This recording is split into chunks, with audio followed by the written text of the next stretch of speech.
തുടരുമ്പോൾ 6 വർഷത്തിനിടെ നടപടി നേരിട്ടത് 600 പോലീസുകാർ. ജില്ലാ പോലീസ് മേധാവിമാരും യൂണിറ്റ് മേധാവികളും DGPക്ക് നൽകിയ കണക്കാണിത്. ഈ പട്ടിക പരിശോധിച്ച് നടപടി എടുക്കേണ്ടവരുടെ അന്തിമ ലിസ്റ്റും തയ്യാറാക്കും. പോക്സോ, ബലാത്സംഗം, വിജിലൻസ് കേസുകളിൽ ഉൾപ്പെട്ടവരുടെ വിവരങ്ങൾ ഇന്ന് വൈകിട്ടിനകം പ്രത്യേകം നൽകണം.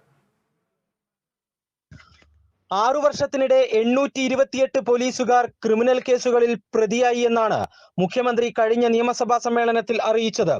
ഇതിൽ പല കേസുകളിലും പ്രതികളായ പോലീസുകാരെ കോടതികൾ വെറുതെ വിട്ടു. ചിലരുടെ കാര്യത്തിൽ FIR തന്നെ റദ്ദാക്കപ്പെട്ടു.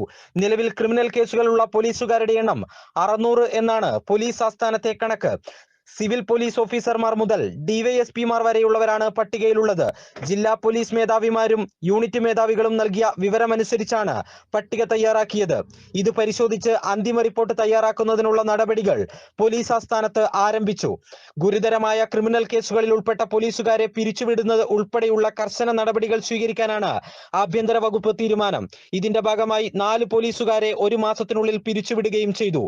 പോക്സോ, ബലാത്സംഗ കേസുകളിൽ ഉൾപ്പെട്ട പോലീസുകാർക്കെതിരെയാകും ആദ്യം നടപടിയെന്നാണ് സൂചന. Kerala vision news, Thiruvananthapuram.